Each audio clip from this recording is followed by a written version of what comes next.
So from that point, when you met, to the point when you got married, how long was that? We met end of November. Yes. We married by August. Of the next year? Yes. Yes. 8 months? How many is that? Because, yeah. That's 8 months. Oh, 8, 10 months. Not 10. 8 months. It was 12th of August when we married. We met at the end of November, so let's say December. That's 8 months. Wow. Okay. That was quick. 8 So how months. was that You period? see, many people say my philosophy of courting and marriage is very different. I was taught very different. Many people say, take a lot of time to know the person. My philosophy is pray a lot. God knows the person. If you're prayerful and you're faithful to God, He will take away the person. Those people who have dated for 3 years get to know the person later. That's what I was told. People hide their true colors. But when God says this is the one, and you've asked for signs, and God has said this is the one, what else are you looking for? And she comes from the Kisi community, and the Kisi community people usually say, find out very much in the background because of what people usually know about it. And everybody who told me, I told them, no, I've already told God to do the background check. And I'm asking for Him to give me clues if this is the right person. So I don't know what background check people usually do. But for me, I let the one who knows everything do the background check. Amen. So tell me about your courtship. How did you call each other? How did you manage to convince your mother, for example? How was that period before the wedding now? I start? Okay, yes. Okay. I was jobless, and I didn't have anything. I used to live on a 4x4 room, which was totally empty. It had a mattress, a sheet. In Mombasa, you don't need blankets. So it was just a mattress on the floor, a sheet, a stove, 2 sufurias, 3 plates. And that was basically it in the room. That was basically everything. And I used to be hungry, to stay hungry most of the time because I was volunteering at Shimo La Tewa prisons to preach. I was volunteering there, so I had no income. And meaning I had no money to call her and all that. So basically our courtship was, please call me. I send her, please call me in the morning. She replies, that is good morning. Send her, please call me at lunch. That is enjoy your meal. I send her, please call me at night. She replies, that's good night. And we had agreed that if there is an emergency and you need to talk, send 2 please call me's following each other. I would look for 10 shillings. There was you. That was the time of you. The line you. When you put 10 shillings, you talk the entire day. I would look all over to get the 10 shillings so that we can subscribe to a full day. And when you call, when the 10 shillings was there, the phone never used to leave the ear. We would talk morning to evening. The only problem is if the battery of the phone goes off. Lakini ilikuwa mulika mwizi haizimiki haraka. So we would talk the whole day, nothing. Even if you ask me what we used to talk to about, I don't remember, just nothing, everything and nothing. But that was the most wonderful day, talking throughout the day. But the rest of the time, please call me. So you spoke about the fact that you were not having all meals. Yep, and she came to find out because when we were talking, she would ask, what have you eaten? I said, no, I've not eaten. It was evening. What did you eat for lunch? I've not eaten. didn't eat. What did you take for breakfast? I took water. Then she found out I don't have a regular meal. The next time we talked, actually she's the one who called and told me, tomorrow, go to the stage, there's a parcel for you. I didn't know what the parcel was for. You know, I am one person who never asks for help. My parents are able, they would have sent me food.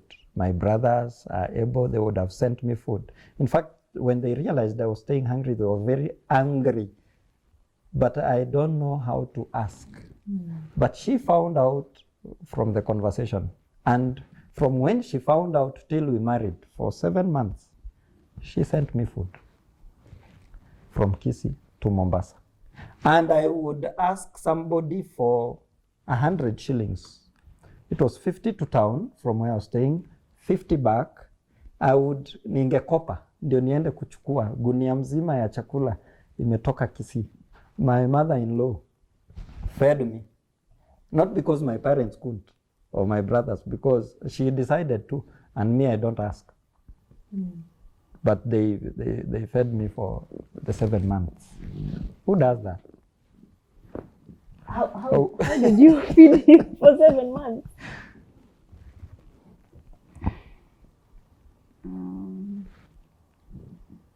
I think it was God's plan and it was God's provision, because we didn't have much, but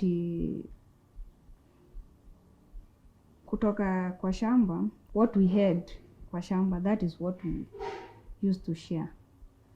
My mom alikuwa mkulima, so we used to plant almost everything, mboga, all kinds of greens, viazi tamu, viazi, njugu, ndizi were plenty. And I knew those ones, they can, if we get one ndizi, it can go even a whole month, because ni mwanaume si hapikangi sana. And sweet potatoes. So when we sat down with my mom, I told him, that friend of ours, now you can say, that friend of ours needs some help. He has told me he has not eaten since morning, lunch, and evening. And said, why? And we have a lot of food in the shamba. What you can send for him. So I said, okay, God has answered my prayer at that time. So, because you know, some other parents, they can ask so many questions. Does he have parents or what? And my grandmother taught us that whenever you see there is need, you help. It doesn't matter that he has much or he doesn't have. Whenever there is need, even if it's a salt or kiberiti, we just help. So we learned that one from our grandmother and grandfather. And I also learned from my uncles, because my uncles, they are also the same people. They are generous, all of them. So my mom said, that thing, it's not hard. How much are we using to send the package? I told him, just 250.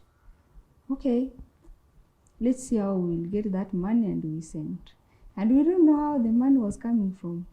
Even now, we don't know where the money was coming from, because mostly I was not working. We depended on from the garden. So, but we never lacked any money.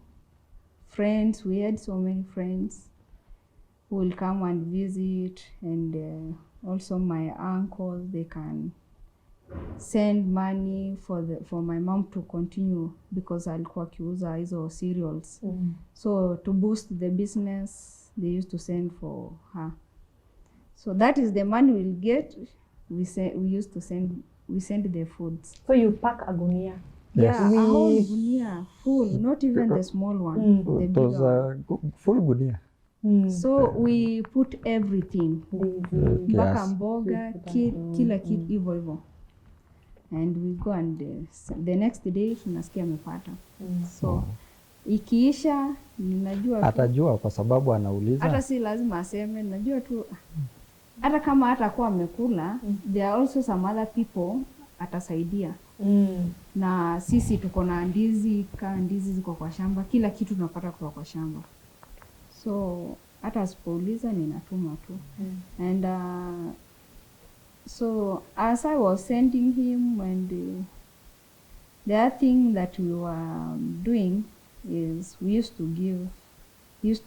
to advise. That is how our chat was, just advising Each other sasa. Yes. So that advice ndio ilinivuta. As in sasa now I saw that this is a caring man. So who got a job first of the two? When we decided that we are getting married, when I told my parents, and anybody I told, everybody asked me, are you crazy? You cannot even feed yourself. I said, no, God has told me. God has told me. If he has told me, yeye ndiye atajua venye kutaenda. And I convinced I call him my brother. He's actually a brother, Obed, to take me for the ile ya kwanza kutembea show up, yes, show up. And when we got there and we were talking, the uncle said, no, we cannot allow it now. We want her to go back to school. I said, no, I'll take her back to school. No, my brother looked at me and he almost slapped me. And I said, no, I'll take her to school. Is that the only thing? They said yes. And then they agreed. Outside, my brother asked, you cannot even feed yourself. Unasema unapeleka mtu shule aje? Nasema no, hiyo ni kazi ya Mungu, sio yangu. And a month, I went home, told my parents, we formed a small committee. They made the budget. According to me, it was too big. And when I said that budget is too big, they said, no, you called us to do this. Our home was small, so I went back to Mombasa. I never attended the planning committee, but I went with the list. The list of things they wrote. And every day we added one more, please call me. Wake up for prayer. We used to wake up at 3 and pray. And the prayer we had agreed is mention everything in the list. Tunahitaji nguo ya bibi harusi na inatakaniwa kukaa mzuri kwa sababu we need 5 cakes or 7 cakes because moja itaenda na hawa, ingine itaenda na hawa, hii itakuliwa. We mention everything. By the time morning dawns, I was still on my knees praying for that list of things. Jobless. Then mwezi wa saba, my mother called me and told me the committee says they're not going to continue planning for a wedding for somebody they are not seeing. You need to come over. You don't have a job, so you're not so busy there. Come. Before we go on, there's a point that you made that you prayed together. Yes, every before morning. You got married. Yes. And you would wake up at 3. And you had agreed. Yes. So who would send the please call me? Whoever woke up first. And the other one had to return a please call me to say I've woken up. Yes. Because you won't know if the other person has woken up or not. So the reply. You have to reply. So on mwezi wa saba, my mother called me. I was preaching somewhere on that Sabbath. She wanted me to travel on Friday so that I be in the committee on Sunday. So I told her I will not travel. I have an appointment with God. I have to finish it and then I'll travel overnight and attend the committee. When I was traveling overnight, at about 9 at night, Pastor Mary Mercy called me and told me there is a certain college in Eldoret called AICO, African International College, owned by Professor Rono, which had a week of prayer. And the speaker who was to speak that week has just called to say they will not make it because of emergency. And they had called everybody they knew. Nobody was ready. Could I go and assist the week of prayer? I said, yes. I never turned God, an assignment from God. I cut that phone. I called my mother. I told my mom, I'm not coming there tomorrow. I'm alighting at Eldoret. God has called me to preach. And she thought I was crazy. But I told her I'm going there. I went to Eldoret, preached the whole week. You know, jobless. When I was going, I asked God, I don't even have clothes to start. In Mombasa, we wear shorts and t-shirts. That's all I had. I don't have even clothes to go and preach, but you have called me to preach, so provide for the clothes and everything I need. When I arrived, I reached at in my Mombasa attire, I reached at the reception. She said, our people usually sleep at a certain hotel. It's 3,000 per night. And the meals are 300 per meal. Would you like us to pay or we give you the cash? I said, bring the cash. She gave me the cash. I went and bought clothes for the whole week and looked for a friend where I could stay. And God provided that way. After that week, Sunday morning very early, I left Eldoret. When we were in the committee, I saw phone number for the deputy of the college. I asked, what's wrong? When I got out, he told me, we are looking for a dean of students. And from the way God used you this week, we think you qualify to be the dean of students of our college. Are you available? He said, yes. When would you like me to start? You can start as soon as tomorrow. And I went back to the committee and told them, the work you've given me this week, I'm not going to do it because God has given me a job. And I left. I got a job exactly 1 month before our wedding. And 1 month after the wedding, she was in class. The God answered. Though she did not finish because we decided when the baby came to pause until she nursed the baby. So she paused until we finished the process of adding to the world human beings. How did you deal with the fact that you were dating a man who did not have work and who, the way the world is today, you are the one who was feeding him?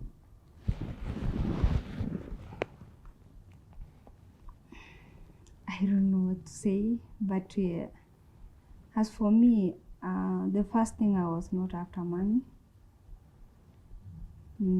And I was not looking at the money because what I saw in him was a lot than money. Because I knew he was a hardworking and he was a person who can persevere in all circumstances. So I saw that it's a person that we can work with in whichever situation. So when even my friends, my relatives were asking me about how can you date somebody, especially when I told them that I'm getting married, they were worried. And the first thing that I had prayed about, even when I was in high school, I want to get married to a pastor. Oh. Are you also finding out now? Yes. So that was my prayer in my entire life. I never, because so many people used to say that pastors don't have money, But what I needed is peace and a person who is dedicated to God. So whom we can work together and serve the Lord in my entire life. So when my friends and my relatives, at first I didn't know that he was a pastor. So I came to know it later when he got a job. You thought I was a children's teacher? Yes, that's what I knew. So when it came on the way and we have started planning the wedding, I saw it was God's plan. So I never said no, because I said if I say no, maybe God can give me someone else that I will regret in my entire life. So I said it's okay. When he told me we can get married, it was a bit weird and hard for me to say yes, because you know everybody in my home, they're okay, Very they're rich. well off, and Very. and you're getting to a person who does not have money. You know, it's something like, they were asking me. Okay, when I wrote a message to my uncles and my aunties, my brothers, everybody was asking, who is that person? You know, they were also thinking that ni watu hapo around, and they knew watu hapo around, they are not that hardworking or what. Kawambia anaitwa hivi and anatoka Mombasa, kwao ni Molo. Kazi yake unajua anafanya kazi gani? Kawambia ana kazi. Sasa how will you go to eat? You know, the goodness, they did not know that I was feeding him at that time. And it was hard for me to tell them that I'm feeding them. And the goodness, my mom also did not tell them. So I told them he has finished school. It's only that he does not have a job at the moment, but he's looking for that job. I said, okay. And so that is when I knew that he's a pastor. He has also done Education and theology. So one of my uncle came from Nairobi to Kisii just to confirm and ask me those questions. Because one of my uncle called me, I told him he's a pastor, what. He had one of the uncles said, no, I have to go, because that uncle he's my mentor. He has raised me for almost my entire life. He has advised me in my entire life. So it was like, what? You're getting married at this early? How old were you? I was almost 24. So he was concerned that you are young, according to him. Yes. And then he's not hearing like this man is interesting. He's so not working. So what do you say then to ladies right now who are dating someone? Is it that you should this thing called potential? You know, people say I dated him because he had potential. What are you saying? Are you saying that you should see the qualities? What do you say? What would you say to a young lady asking? Okay, what I can say to them is the first thing is to pray about it. They should have something in mind, something to pray for. What kind of a man do you want? Tell God. Just have a conversation with God. Before you look at other things, the first thing is it's God. So after you have told God, now you move out and look at the other things, like the qualities of that person. It's not a must that you look at the money. If the person is, look at what he has, the content, all the quality that person has. because anaweza kuwa mkulima and he can do best in that ukulima. As much as you unamwona mkulima is not si mtu wa maana, but there is something good in that person. So whoever God has planned for you, when you pray about it, He will give you that person that you want. And also tell the ladies outside there just to look for a person who is committed to God. Because that is what I looked at. And I've seen so many fruits in it. Okay, so now you are married?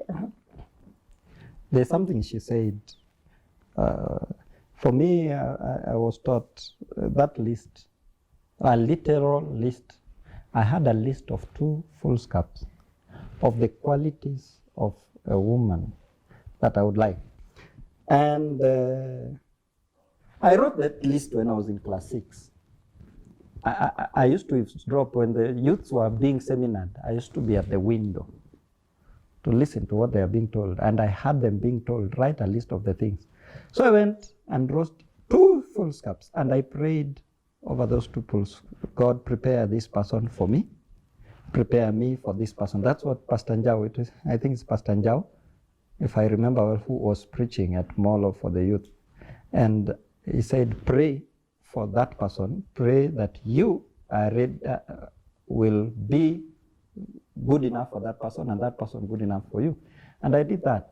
At a point in time, I started crossing some things. When I was thinking of marrying, I started crossing. I would look around and I would see the ladies don't have this quality anymore. So I start crossing and I pray and tell God, even if they don't have this quality, it's okay, it's okay. But when God gave me Eva, she had everything in that list. 2 foolscaps. 2 foolscaps. Everything was there. It is so sad that that piece of paper got lost when we were moving around. I can't trace it, but it was there, a literal piece of paper. Amen. When you want to get married, ask God. Know what you want. Not every Christian is compatible to every Christian. We have different temperaments. So know what kind of person you want. Okay. In this time, have you had a challenge in your marriage that was a very, very difficult period? And if you have, how did you navigate?